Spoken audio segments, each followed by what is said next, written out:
Hello, Helsinki. How you doing? Nothing happened before. We're all good. That's a good job. It's like the problem is when you're having a backup, make sure your backup is charged and ready to be the backup. So that's the lesson I learned so far. Thank you for being here. If people don't realize, it's like what I do alternate with my talks. It's like 1 year I'll do an offensive talk, though most people say that all my talks are offensive. And then I do a rant talk the next year. Well, this year's a rant year, so buckle up, Buttercup. We're going to get going. So, I mean, there's not even an abstract, and there's not even like the title, so I really appreciate them still trusting me to actually give a talk. This is the first conference I've really officially given it at, so sorry. It's like we'll see how it goes, because I'm interested in what I'm going to say too. The title of the talk I've settled on is The Problem with Spoons in Life, Hacking, and InfoSec. Now, the key thing is, I recently got a bike last year, which was like, it was a mental health thing. It's like literally saved my life. And what I did was I put a Matrix wrap on it because I thought it would look cool, right? And it did look cool. So I went and watched the Matrix again, because I wanted to be relevant. And I started noticing some key things that like just piqued my interest and like how it would tie to what I want to talk about this year. So this whole talk, like my Breaking in Bad talk, is whole themed is based on the Matrix movie. So sorry, not sorry, but hopefully more people will understand it because I guarantee you some of the people in the countries that I went to had no clue who the guy in the goatee was in Breaking Bad. They're like, what is this guy and why should I care? So that was a little bit awkward. Hopefully most people here are familiar with the Matrix. It's like, so, okay, whatever. It's like, it'll still work out great, okay? So here we go. A little bit about me. You may have seen me on National Geographic robbing a bank in Beirut, Lebanon. You may have seen me in the news. More importantly, though, it's like right there on the lower left, I love the most, is that's me actually robbing people because that's fun. And there's me in a hotel in the south of France in the lower picture where I'm walking in barefoot, Teenage Mutant Ninja Turtle pajama bottoms and a t-shirt. I got the keys to the hotel. I got the computer systems. It was a 5-star hotel. They provided everything. And as me circled in red, why I made an employee get out of his desk so I could compromise him, and he got to watch the whole thing. So that was interesting and educational for both of us. And that's just me walking into a bank and stealing a computer. I literally walked behind the teller line, unplugged the computer, and then walked out. I was very rude on that engagement. I didn't even say hello. It's like I just walked in and did it. But that's what I like doing, and I like being able to educate and teach. That's one of the key things. That's what I like doing. It's like I always tell people, red team only exists to make the blue team better. It's like you want them to do better. You want them to work, and you want them to learn. So that's what I do. So let's get into this. I get a lot of messages all the time from different people going, I want to be a hacker. How do I become a hacker like you? And I'm always confused by that. It's like, I'm not going to be able to tell you how to be a hacker. No one here is going to be able to tell you how to be a hacker. Everybody wants to tell you how to be a hacker, but nobody can. Nobody has that answer for every single person. We have a whole history from inventors to scientific hooligans. That's one of my favorites. There was a guy who actually, back in the 1800s, actually intercepted wireless telegraph during a demonstration of this other guy who was an a-hole and did curse words and like messages and like fornication and all these other words that's like through this guy's demo. It was awesome. And the guy who was the victim of that attack called him a scientific hooligan. And I was like, that's in my Twitter bio now. That's awesome. That's a great way to call a hacker. But we have a history and a cycle of defining those who valiantly fight being defined. I talked a lot about more of that in my DEF CON 22 talk on YouTube.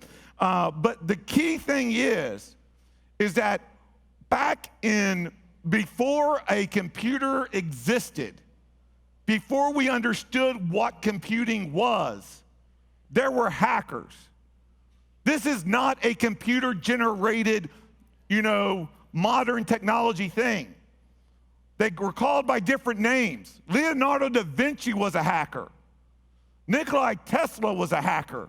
Screw Edison. But it's like all these people were famous hackers.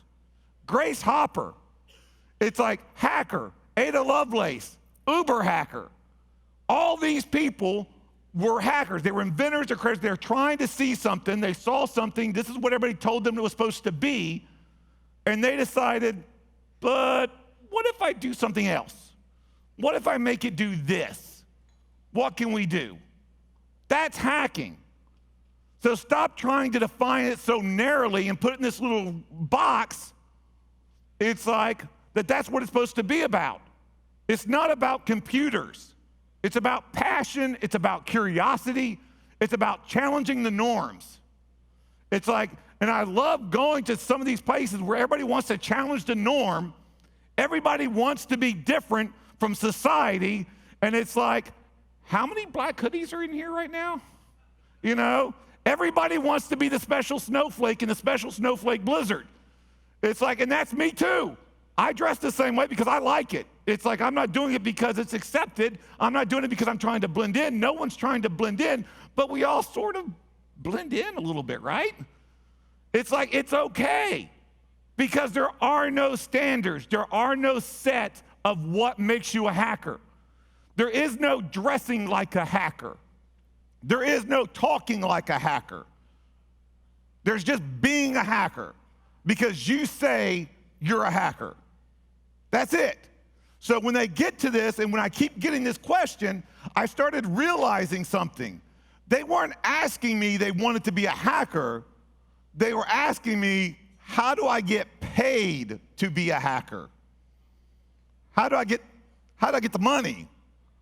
As I said, what you really want is a job in InfoSec, you know, or InfoSucks, or whatever you want to, like, you know, derogatory statement we want to call how we get paid for doing our jobs to help secure people and make things better. It's like, so that's it. That's what I think they were really trying to go after. And we have such a thing about InfoSec, right? Especially hackers, because screw those guys, right? Dressing up in their suits. This is the perfect representation that I've seen. It's like, because you look up there in the top left-hand corner, that was Zion, right? Those guys were in the Matrix. Those guys put their lives on the line. Remember when the docks fell? It's like, spoiler alert. It's like those people lost their lives. It's like those people were on the front lines, just like this guy. Except for, I mean, they had a way better interface. I mean, come on, that looks freaking cool. I don't know why the policy was that you had to wear white. Who wants to wear white at work? That's just embarrassing. It's like, but yeah, they had a, I guess but it's in the Matrix, so I don't technically you get dirty, I guess. So I think it's fine. I digress. So that's the whole thing. And I started realizing people wanted to know how to get into information security. So I actually created the website, ironin.com, and I created the Getting Started page on there. So Ironin was basically started out to help define what a hacker is, to help educate people and people who aren't familiar with it, like the media and colleges and people, just everyday people, help get them to understand and inform what a hacker is. And then I realized it needed to expand to help hackers. It's like learn other things. So we did the Getting Started page, which has some resources on it. So when I started addressing that and I started talking to people about that, I realized one other thing. It's not just about how to become a hacker, it's like, or how to get a job at InfoSec. They wanted the key. So you got to go to the key master. Oh, wait, sorry, wrong movie. It's like you got to go to the key maker. The key maker, right? It's like, and you want to get that one key that just solves everything. Everybody wants that one solution. Everybody wants that one thing that's going to say, I love how this thing is like edged. I am so going to fall off by the end of this talk. It's going to be hilarious. It's like, everybody's got this one thing where it's like, this is what being a hacker is. This is the key to success. You do this one thing, golden, right?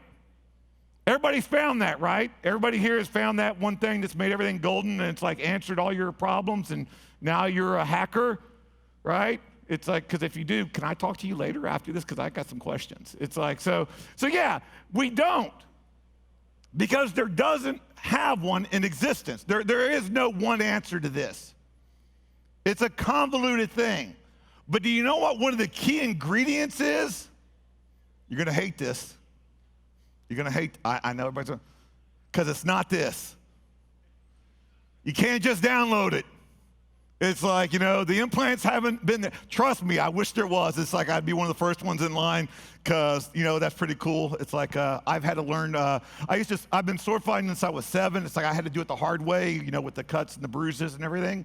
It's like, so yeah, I would love to be able to just I know Kung Fu. It's like, that'd be awesome. But sorry, doesn't exist. This exists. Practice. Working it. Even when you had the skills downloaded, that didn't help. That didn't solve it. That doesn't solve it. You have to keep working. You have to keep perfecting. You have to put time and effort into it. That's where the passion part comes in to being a hacker. Because you got to want it. You got to keep learning. No one is going to be able to give you that. It's like, Adderall helps, I guess, but it's like nothing is gonna be able to actually give you that. You're gonna have to do it yourself. You're gonna have to keep practicing. You're gonna have to keep working. You're gonna have to figure out what you like doing. What you like that makes you go, I wanna get up and I wanna work on this project. It's like, because I tell people, when you wanna look for a job in InfoSec, the worst thing you can do is look for one that's a good career choice. That's a death trap, okay? Because if you go and you're looking for a job in InfoSec because you think it makes good money and it's a good career choice, you're gonna suck really bad. And that makes me sad. Because the people that you're going against, the attackers, the criminals, they're having a field day. They're having a blast. They're like freaking, scooping up credit cards and doing some ransomware and playing Xbox. They're living the dream.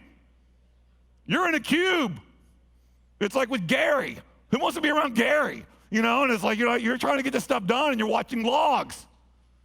It's like, so yeah, you have to enjoy it. And this field of InfoSec has so many different variations. Forensics, incident response, red teaming, blue teaming, IDSs, firewall, network infrastructure, threat hunting, intel. It has all these different variations that you can say, I like doing that. Do it. Find out what you love, then find someone to pay you for it. That's how that works. And I'm not trying to be a self-help guru, okay, I promise. I'm just stating fact. It's like this industry will burn you down and grind you out. It's like if you let it. So make sure you're having fun as you go. Make sure you're still enjoying the job. And one other key aspect that people overlook and people want to go, and you see people come up here and they give these talks and they do demos and they do all these really cool, amazing things. And you're like, I want to do that. And then you go back home, it's like, you go to your lab, you go work on your stuff, and it fails. And fails. And fails. Congratulations, because that is part of being a hacker. Failing. I have failed more times than some people have even tried. I am not an expert. I'm just stubborn. I'm just too honorary to quit. I'm just done. I'm gonna keep going, and I'm gonna keep banging my head up against the wall. The definition of insanity is to keep doing the same thing, expecting different results. I'm that kind of crazy. And I'll keep going. It's like you have to keep failing. You have to keep trying the variations. You have to keep trying to see what's going to work until it starts to actually work. That's the key. There is no magic sauce. There is no magic formula. I wish there was, what was it, the Capcom, master code. It's like, I wish there was that secret code that you could type, A, B, B, up, down, left, right. It's like, that'd be awesome. but it doesn't exist in the real world. I've checked. So, spoiler alert. It's like, so you have to do the work. You have to fail. It's not just about succeeding. I have learned so many interesting and weird, wonderful things based on a really horrible failure. Like, what? How did I even do that? How did that even get there? It's like, and did I just break international law? No, it's like, no, you gotta keep trying. You gotta keep trying no matter how much you fail. So what I decided to do was steal an idea, sort of, from Marcus J. Carey and Jennifer Jin. They wrote these books called Tribe of Hackers, where they asked questions about people in the industry and people in the hacking community, and those people answered them. And I was privileged enough and honored enough to be in both those books. And so I decided to do a little bit of variation on that for this talk. So I sent out surveys via Twitter, of course, and asked people, it's like to go and like respond to these questions. And so I picked 2 people randomly from the survey that they answered. It was over 150, so it's like, so every time I give this talk, it's going to be different, because it's like I'm going to use 2 different people every single time. It's like, and I asked them simple questions, and what we're going to do right now is we're going to go through what their answers were. So let's start. First question is, what is your role in hacking and InfoSec? This person's answer, he was a security engineer. Cool. It's like the next person is product manager is the day job, and I love the night job, open source contributor for darknet projects. Darknet. Solo queue hacker, after hours. So it's like, I don't know if that's like a porn related, innuendo thing, I don't know. It's like, but he's like, after hours hacker. So that's cool, I'm not joking, it's like, that's awesome. It's like, teach their own. It's like, how many years have you been in the role of a security engineer? It was 4. It's like, so that's cool. How many years have you been in this role? Day job is 1 year, after hours, forever. Exactly. It's like I tell people, you're born a hacker. There is no other way. It's like, it's that human curiosity. It's like some cultivate it, some run with it, some water it, some make it grow, and others just let it wither by the time they're 12. It's like, so it's like, that's what the spirit is. So I go and say, the next one is, have you had other roles in hacking and InfoSec, and if yes, what were they? That was a quick answer, no. Okay, no judging. This guy just started, boom, right into security engineering, and that's what he did. So this one is, the next one says QA. Some people deride it, but it's a very rapid education on the kind of assumptions and attitudes that engineers bring to their projects. QA is a great job for a hacker, because you get to test the crap out of stuff, right? And it's like, and people are telling you, well, it's supposed to be do this, this, and this. Well, I'll see if it'll do this. And it did. Fix that, right? So that's a great job for a hacker, because it makes you question. It makes you, I love the question part of the Q&A. It's like, sometimes I'm not very good with giving the answers, but the Q part I'm good at. It's like, it's the answers that usually, stumble me. So the next one is, do you consider yourself an expert in this field, and why do you feel this way? I am no expert. I work in and on so many different things. I do not have a chance to become an expert. It's like, I've gotten a lot of different responses for this, but overall, the most resounding one has been that. No matter what they've done, it's like no one feels like they're an expert. It's like no one feels like that's what they do. It's like, do you consider yourself an expert in the field? Our darknet hackers, super far from expert. InfoSec is always changing, so at this point in my life, I feel more like a historian than bleeding edge. It's like, you can have people that are specialized.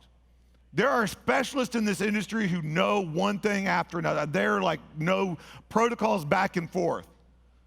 But this field, this community, it is too vast and too wide to say, I am an expert in everything this.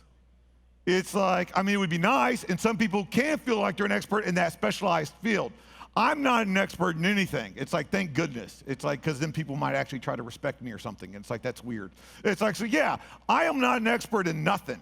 It's like I just do what I can, I learn at the best I can, and I am constantly learning. It's like the reason why I come to so many conferences and I give talks is because I social engineered conferences into believing that I can give a good talk so I can then go learn from people at the conference. This is all just an educational gambit, okay? So sorry, don't tell the organizers on that. They may be upset, but that's what I do. I'm here to share and exchange knowledge. The least amount of productive time that I have is this hour on the stage. They may not realize they're giving me an hour, but it's like that's it. After that, I get to go and learn and communicate and talk to people. That's where I get my benefit from this. I'm very selfish. So this is the key question. All the other questions were mainly for this one. Knowing what you know now, please share the top 3 things you wish your younger self would have known when starting out. Because I wanted people to tell me what they needed to know when they first started, so I can tell people that are just trying to start what they should know. So for the security engineer, you're doing InfoSec in non-InfoSec roles. I get that. It's like sometimes companies do not have InfoSec departments because they just like InfoSec. Your job is not to be just an InfoSec, but to understand how your company works and then to secure it. It's like you have to know how to make the donuts to actually protect the donuts. It's like I used to work at a bank and I was like, oh, I work at a bank. It's like, I guess y'all just print money. I don't know in the back. I don't care. I just need to secure you. I was wrong because I needed to know what their processes were, what the different kinds of wire transfers, what kind of different things that could break down, things that could be circumvented, things that could be attacked. I had to learn those things so I could be better at securing it. You can't just say InfoSec for the sake of InfoSec. You do not have to know everything, thank God. It's like, that's great. Being a generalist is okay. They tend to see the big picture and how things fit together. I pride myself on being a generalist. It's like, that is a good thing to do. The next one, he was like, it's okay to ask for help. Often, I see so many people, it's like, they're like, oh man, I have this issue. It's like, why don't you go out and ask? Because people are gonna think I'm stupid. Like, no. People are not gonna think you're stupid because you ask a question. People are gonna think that you're curious. People are thinking that you're smart and you wanna know answers because you ask questions. I will not hesitate to ask a question, no matter how stupid it is. And I have asked some stupid questions with total pride because I'm trying to learn and there is nothing effing wrong with that because I need to know it so I can do better. Write about what you're learning, what you did, and what you want to know next every day. Keep a dream journal. It's like, keep that little journal, and that's great. That's a good process. Get comfortable with being uncomfortable. It's like, and if you're not very comfortable with being uncomfortable, hang out with me for 30 minutes. It's like, I'll help with that. It's like, so you just work. It's like, try to go outside your barriers, because that's one of the things we do as a hacker too, right? We go outside of our barriers. We try to go past our boundaries, and there's nothing wrong with that. So, what obstacles have you faced in getting to where you are now, and how did you overcome them? Lack of direct education, college degree, experience, networking, and certifications helped with that. My own mind, I am still working on it. This could have been me. I'm a high school dropout who used to live behind a dumpster. It's like, I've never been to college. It's like, but I effing put in time, and I failed lots. It's like, till I got here. It's like, so that's what you need to do. You just apply it. It's like, and I got paper, I got certificates. It's like, I got all the different little pieces of paper that would help validate what I did. And let me tell you something, okay? Paper, be it a college degree or a certificate, means nothing if you can't back it up. It's like, I think the certificates are valuable. I think college degrees are valuable as long as you learn something while getting it. Because that might get you in the door, but it ain't keeping you there. It's like within 3 months, they're gonna see what's going on. So my own mind, I said, working on it. Yeah, this is a horror show. You don't want to see it in there. Finding the right balance between paying the bills and paying the soul is a challenge. I literally have that scale. You know, the scale that everybody should have. how much money they're offering, how much fun I have. And you should judge exactly what is worth to you to how much money versus how much fun you can have. I've literally turned down a job that was this much money, but they'd make me wear a suit every day. It was a no-go. There was not enough ratio there. It's like it was too skewed. So no, not happening. You have to judge. You have to make those decisions. It's like, will this help me? Will this help me learn more? Will this make me happy? Versus, will this give me a good job? And sometimes you have to say, I need this money. This will help me short term, and take that job and learn some of those things and grind down until you can find something better. But never stay at a job where the ratio for money is so disparate between the ratio for happiness, because that's not going to end well for you, or usually your company either. Everything else is looking at a situation and saying, can I overcome this with practice? If not, can I route around this by going and doing something else? If that isn't the hacker ethos, I don't know what is. That's exactly how a hacker should be solving their problems. So yes, that is a good answer. It's like, I did the push thingy. There we go.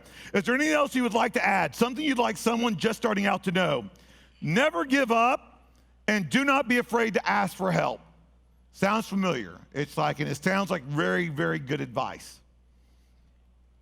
So is there anything else you'd like to? Sometimes the smarter way to hack something is to build a beginner version of the same thing yourself.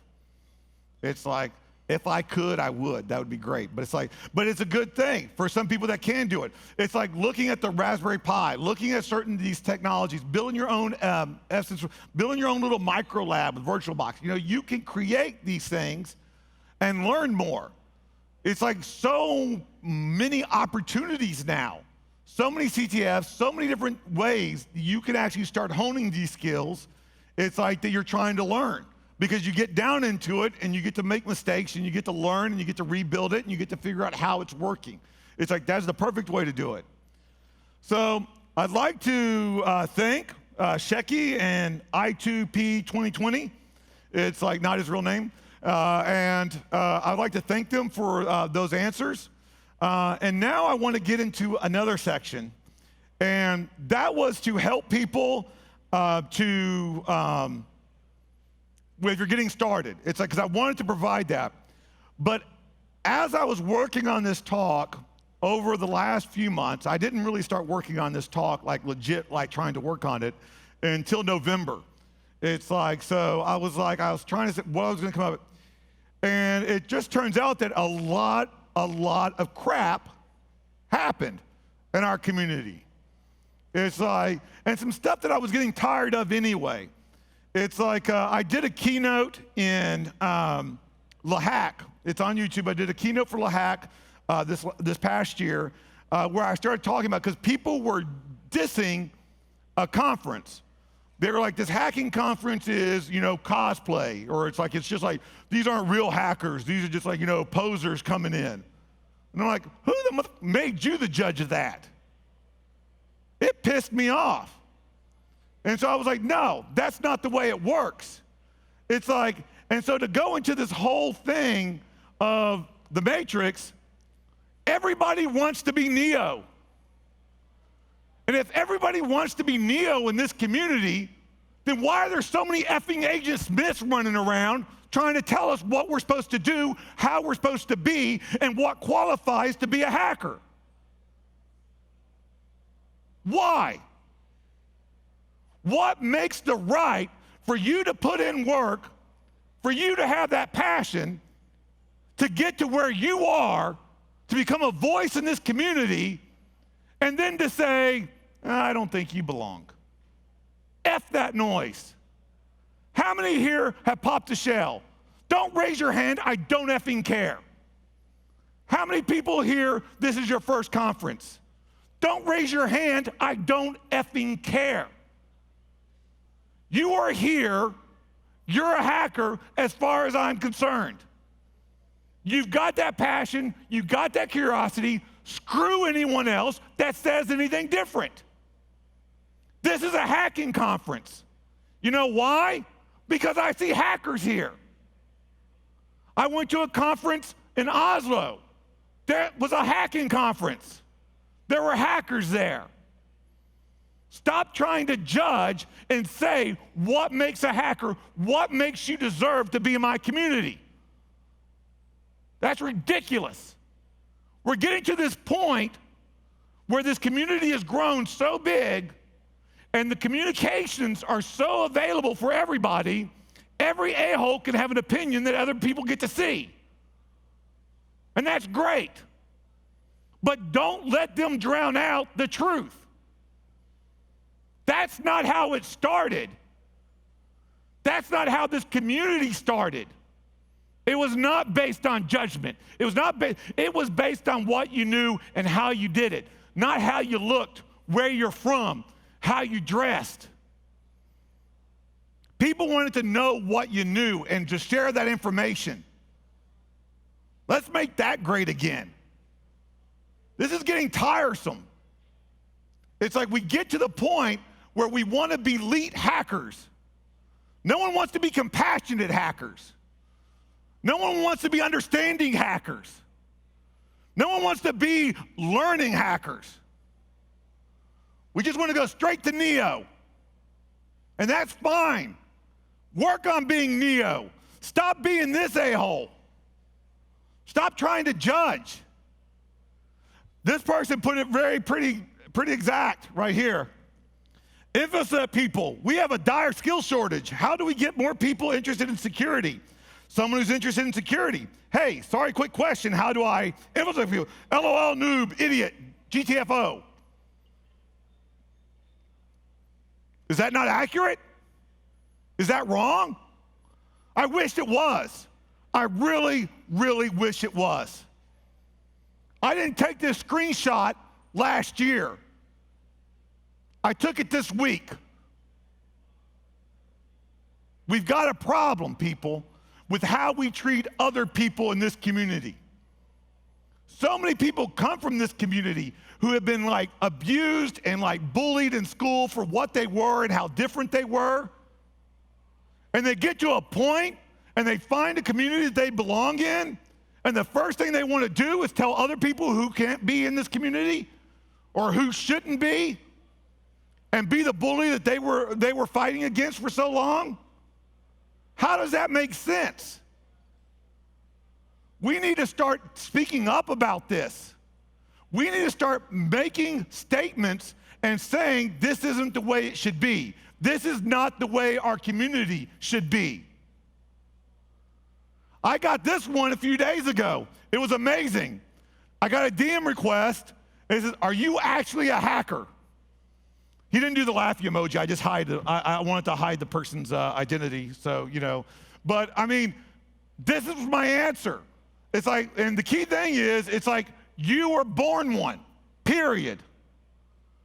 People come to actually, if I'm a hacker, and I have people in this community who have bullied me when I was coming up, who thought I was full of crap. And a couple of times, let's be honest, I was full of crap. I am not perfect.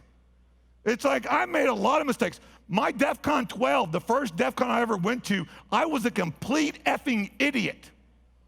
I was the definition of noob. There are pictures of me with spray painted blue hair. It was not pretty, people. I did everything wrong, but the community still accepted me, and they gave me a chance to grow and a chance to learn, and I got better. I learned from my failures, and I did better. So that's what we need to start doing a little bit more, making those allowances and letting people get better before we burn them out, before we exercise them from the community, because they don't do the same definition of hacking that we think they should be doing, or in the proper way. And when we talk about acceptance, it's like another uncomfortable subject no one wants to talk about, so hey, let's talk about it. Women in tech. I understand the irony of the white dude up here talking about women in tech. It's ridiculous that it has to be said, not the fact that I'm saying it. I've always said women started this industry, men took it over from them. Women put men on the moon, not just those rocket ships. And it was a lot of women of color that did that don't get the recognition in this industry and in this community. We keep talking about how we don't want women in tech. We want women back in tech. That's the proper way to say it. It's like we keep getting to this point about why do they have issues? Well, Jayson, I've never heard anything bad from them. My best friend's a girl. It's like I haven't seen anything wrong. It's like I go around to conferences and I have an amazing time. It's like I don't see what the problem is. Yeah, you have testicles. Yeah, I can understand you don't have a problem with that. It's like that's the problem. These are screenshots, not that I've collected over the last year. These are screenshots from this week. This is what women face every day, day in and day out. And we go, where are all the women at? Where are all the women at? They're dealing with this. This one right here, a guy sending a DM because he thinks it's okay to send, sorry for bothering you with the pin you didn't ask for. Yeah, thanks. Your last selfie, you look really desperate on it. Overdone, lids, boobs. Come on, you look gorgeous without makeup. You seem to fight human trafficking, but don't you see contradictions in the way you propose yourself, considering your cause? Men are not stupid. If I'm able to see through that love, you're eager for going to see much more through it. Yes, I'm slowly wrapping my, yeah, that's really gross. Humans are gross. Man, it's like, it's not just a men gender, but still. They had to deal with that. I want to tell you something right now. You see a woman in this conference, and the first thing you think about is that, I wonder if she's here with her boyfriend. Or I wonder if she's in sales or marketing or something. You're an idiot. If you actually let that say vocally to them, you're malicious. Stop trying to act like you're asking an ignorant question. Stop trying to ask if you're just trying to be curious. That's malicious, that's bullying. It doesn't matter why they're here. Just like it doesn't matter why you're here. You're here because you want to learn. Effing assume that's why they're here. We need to stop this crap. We need to stop this kind of, and if you hear this stuff, you need to shut it down. It shouldn't just be people who are like willing to get up and you know, say stupid things and like scream and rant at people. Everybody should do that. If you see something, say something. This whole industry is based on protection and security. Then why aren't we securing the people that come to these conferences? Why is that so hard to wrap around? This is an environment for everybody. People of color, women, men, bi, trans, LGBT, it doesn't matter. You've got curiosity, you want to learn, you belong here. And another thing is like the thing that gets you comfortable to be able to say that stuff is because I'm on stage. And one of the worst phrases I hate more than anything else, and it's no offense to the people who say it to me, and I never hold it against them, but they call me a rock star. That is so cringe. I promise you, whatever pedestal you put me on, I will disappoint you. I am not a rock star. I am not a legend. I am nothing but a hacker trying to do good. But I'm really loud, and I got really cool cat pictures in my talks, and people let me talk. I am no better than anybody else in this conference who can give talks who aren't. You think the only smart people that know things, that can share knowledge, are just the people on this stage? Every single one of you have a talk inside you, have something that you know that you can share, and sometimes it pisses me off so much that you're not sharing it because you're your own Agent Smith. You're your own gatekeeper. Well, no one wants to hear that, or, oh, that's been done before. I don't care. You may know it in a different way. You may say it in a way that actually clicks, that helps me learn my job. And I'm selfish. It's all about me. It's like you need to start presenting. You need to start participating. Hacking is a contact sport. It's like you need to play and you need to give back. You can't just be taking the stuff from it. You have something to contribute. And if anybody tells you you don't, F them. That's just one more barrier that you get the pleasure of breaking through. Because if you're not having fun breaking through barriers, why are you doing this in the first place? So we need to get there. Everybody, I love how everybody idolizes Neo. We all idolize it. Neo's the one. Neo's the one. We got to go. What the? Really? Did you watch the same movies I watched? If all these other people weren't doing their parts, weren't helping out, weren't contributing, that guy's toast. Am I wrong? I mean, look at this guy over here in the lower left-hand corner. I don't even remember his name. It doesn't matter. He's a little extra. I had to rewatch it and realize he actually survived. I didn't even remember if he died or not in the show. It's like, but he was like running those ammo boxes out to the gunner. He was able to get the dock open. And he was introduced in the movie as comic relief, right? He was looked at like the little fanboy, right, over Neo. He was Neo's fanboy. But also, one of the other scenes that he was in, he stopped Agent Smith from killing him. Oh, no response, no credit for that. He just did his job. He just did what he needed to do. It's like he brought ammo to this mean, angry person right there. It's like, who helped save the docks. Was he the one? He made it for them to get through. He held it.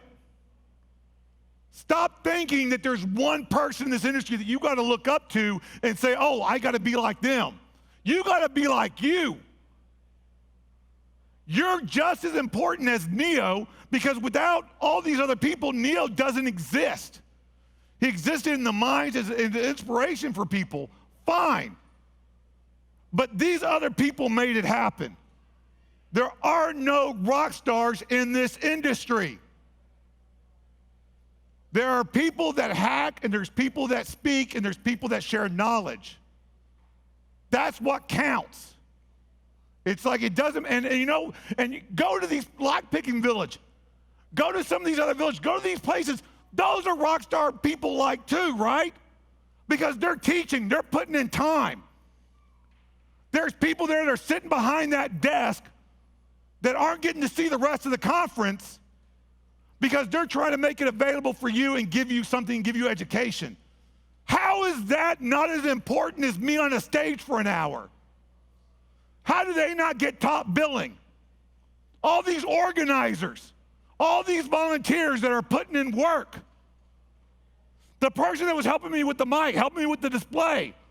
Why isn't their name more prominent for this conference? Because they make it happen. You need to start understanding it's not just this stage that's important, it's this community, it is everybody in it.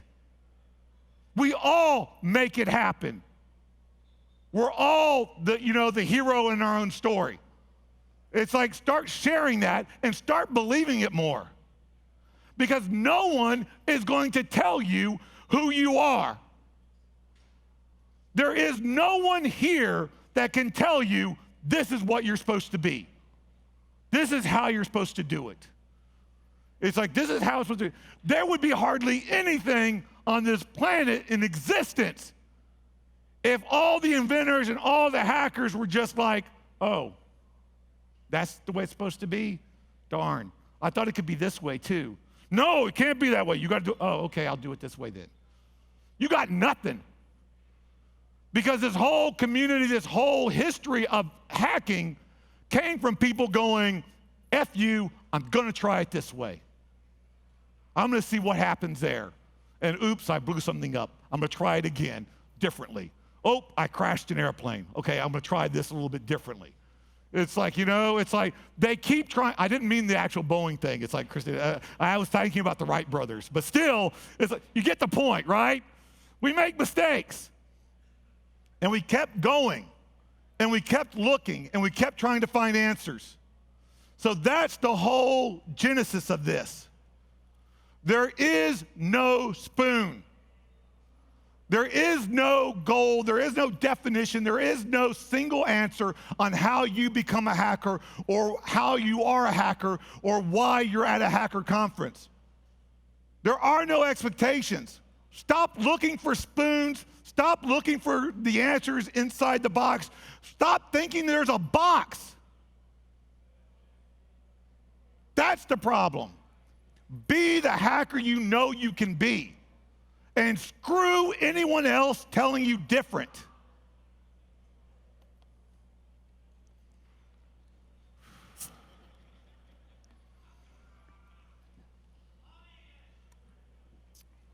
Oh, sorry. That's usually where my talk ends and where y'all get to ask me questions. That's not how this works. I'm now going to ask the audience a question. And I'm going to get at least 3 answers from y'all.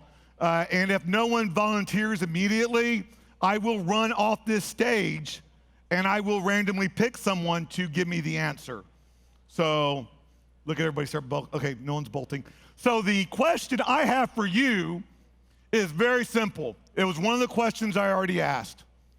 What is the one thing that you would like to tell someone who's just starting out in this industry that you wish you would have known when you first started out? What is just one, not 3, just give me one you wish you would have known. Just do it. Just do it. Exactly, just make it happen. Everything can be done. It's just a matter how long it takes to learn it. Exactly. I have tried to do 3D printing and I've given up before. But then I would come back to it and I would start trying to do more and more and I would ask for help. It's like you don't give up. It's like it takes time. And sometimes it takes longer and the answer's not just there for you, but you just keep pounding it. No matter how intelligent you are, unless you understand that the people you're interacting with have feelings, you're going to fail and you're going to fail hard and you're going to fail many, many times. Oh my gosh, that is a great answer because people keep thinking that executives are stupid. I'm sorry, executives know how to run a company. They're not stupid. It's like they know how to run a job. Your job is to tell them and talk to them in ways they understand so they can make their business decisions. You go in there and you start talking about how smart you are and all these terms and stuff and laugh at the executive as the pointy-haired boss, you suck. You have to educate and you have to communicate properly. Yes? There are no stupid questions. That is true. There are no stupid questions. Because trust me, if there have, I would have invented them by now. It's like, so you got to keep going. Do we have any other answers? Oh, one over here. And after that, I'll let you actually, ask me a question if you want to ask me a question or throw something at me. The only true answer is keep hacking. Yes, keep hacking. Keep trying to go after it. Now, if anybody else would like to ask a question or ask me something, it's like, feel free to, or, we're good.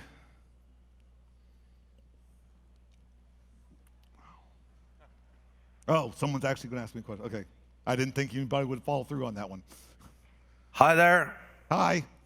You gotta fight for your right to party. I agree with that statement. I find no flaws in that logic. It's like, very good.